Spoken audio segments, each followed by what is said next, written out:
Tahun 2024 kemarin bahkan kita tambahkan targetnya untuk jenjang SMA dan SMK sekitar 666.000. Jadi totalnya sekitar 18,6 sampai 18,7 juta peserta dengan anggaran yang dikeluarkan oleh pemerintah sebesar 13,4 triliun rupiah.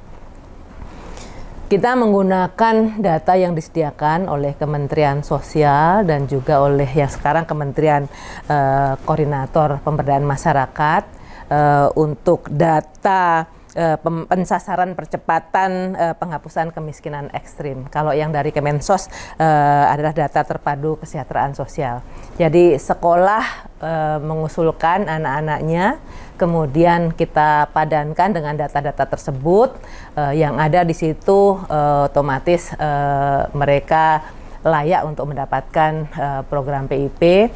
Kemudian kalau di Tengarai ada anak-anak miskin tetapi belum masuk di dalam data-data tersebut, belum bisa menerima PIP, sekolah bisa mengusulkan, pemangku kepentingan juga bisa mengusulkan, nanti diusulkan oleh pemerintah daerah juga kepada Puslapdik yang ada di Kemendikdasmen. Kalau cakupannya semua jenjang untuk jenjang pendidikan dasar dan menengah, jadi kalau yang ada di bawah Kementerian Pendidikan Dasar dan Menengah mencakup SD, SMP, SMA, dan SMK. Untung yang ada di madrasah, madrasah ibtidaiyah, madrasah sanawiyah, dan madrasah aliyah itu pendanaannya ada di Kementerian Agama. Ada target-target tertentu juga yang dibiayai oleh Kementerian Agama. Kalau mekanisme pencairan itu sebenarnya sudah jelas ya, tertuang di dalam peraturan Sekretaris Jenderal Kementerian, yang intinya adalah dana atau bantuannya itu langsung diberikan ke rekening masing-masing siswa.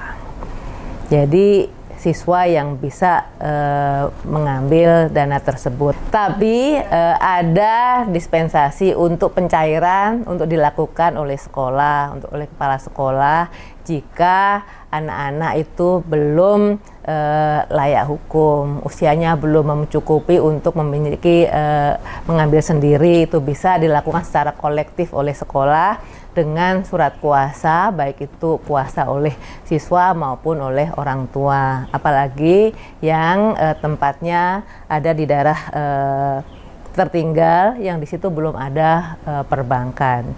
Tetapi kami sampaikan juga bahwa tidak perlu untuk menarik iuran dari siswa untuk mengambil dana tersebut. Bukannya tidak perlu, tidak boleh bahkan untuk mengambil uang dari anak-anak.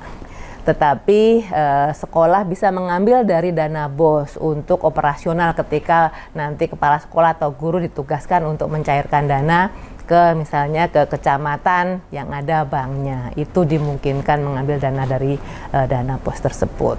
Jadi jangan mengambil yang sudah kita alokasikan untuk anak-anak tersebut. 100% harus sudah sampai ke penerima. Ada 3 ketepatan yang kita targetkan: tepat sasaran, tepat jumlahnya, tidak ada pemotongan, dan juga tepat waktu. Oleh karena itu kami himbau betul untuk semuanya membantu pemerintah ini memastikan dana PIP betul-betul sampai tujuan dan betul-betul bisa membantu untuk memastikan anak-anak dari yang keluarga tidak mampu bisa bersekolah. Ini tugas kita bersama. Kalau ada ternyata di bawah temuan-temuan seperti yang kemarin ada di media sosial ya, kasus-kasus, mohon juga dapat dilaporkan kepada kami. Tentu kami juga punya tim yang nanti akan melakukan pengecekan ke lapangan, melakukan investigasi lebih lanjut. Dan kami tentunya berterima kasih kepada masyarakat yang sangat peduli pada anak-anak kita untuk memastikan program-program pemerintah bisa berjalan dengan baik. Jadi kalau misalnya ada yang menemukan, oh ternyata ada anak-anak yang sebenarnya dapat, ternyata tidak dapat, atau misalnya ada pemotongan-pemotongan, laporkan saja. Kita juga sudah ada kanal pelaporan di Kemendikdasmen. helpdesk juga ada, jadi manfaatkan itu untuk menginformasikan ke kami. Tentu nanti kami juga akan berkoordinasi dengan pemerintah daerah, mengkomunikasikannya ke sekolah untuk tidak melakukan hal-hal yang memang tidak boleh dilakukan itu. Kalau peruntukannya jelas itu untuk keperluan pribadi. Jadi tidak boleh itu dananya terus kemudian oleh sekolah dipotong untuk membayar uang sekolah, untuk membeli seragam, tidak. Serahkan semuanya kepada anak, kepada orang tua sesuai dengan jumlah yang seharusnya.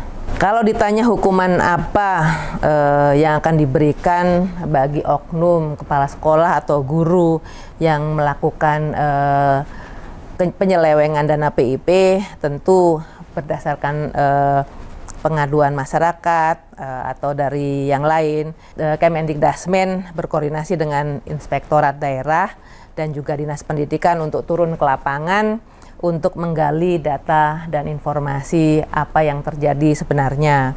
Kemudian jika ditemukan bukti bahwa kepala sekolah terbukti melakukan penyelewengan, maka kepala sekolah diminta untuk mengembalikan dana tersebut, mengembalikan kepada yang berhak, ya, kepada siswa-siswa penerima. Dan selanjutnya Pemda terkait direkomendasikan untuk memberikan sanksi kepada pihak-pihak yang melakukan penyelewengan tersebut. Ada beberapa kasus memang di beberapa daerah yang sudah masuk ke aparat hukum. Kalau memang terjadi demikian, kita serahkan lebih lanjut prosesnya di aparat penegak hukum. Kemendikdasmen terus mengupayakan agar masalah-masalah penyelewengan ini bisa diminimalkan, kita usahakan tidak terjadi. Oleh karena itu kami menghimbau pada masyarakat untuk bisa membantu kami, dan kami sudah menyiapkan ini unit layanan untuk pengaduan PIP. Ada call center di unit layanan terpadu Kemendikdasmen di 177, atau juga mengunjungi laman kami di ULT kemdikbud.go.id, masih yang lama, ya. Tentu saja sosialisasi yang lebih masif akan terus kami lakukan, dan kami minta bantuan nih teman-teman semuanya, Bapak Ibu, public figure, influencer, untuk membantu menyiarkan bagaimana supaya program ini bisa menjadi semakin bermanfaat untuk masyarakat, termasuk untuk memastikan bahwa sekolah-sekolah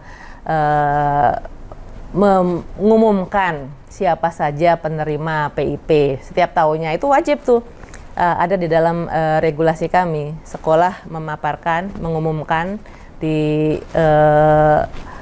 sekolahnya siapa saja penerimanya, supaya anak-anak tahu dan kemudian nanti mengaktifasi akun-akun banknya gitu. Dengan mengaktifasi, uangnya bisa digunakan. Kalau tidak teraktivasi dalam sampai batas tertentu, uang itu akan dikembalikan kepada kas negara. Sayang, uang yang sudah dialokasikan kepada anak-anak yang jelas-jelas diusulkan dan jelas-jelas berhak, ternyata tidak dapat dimanfaatkan untuk membantu mengurangi beban pembiayaan sekolah mereka.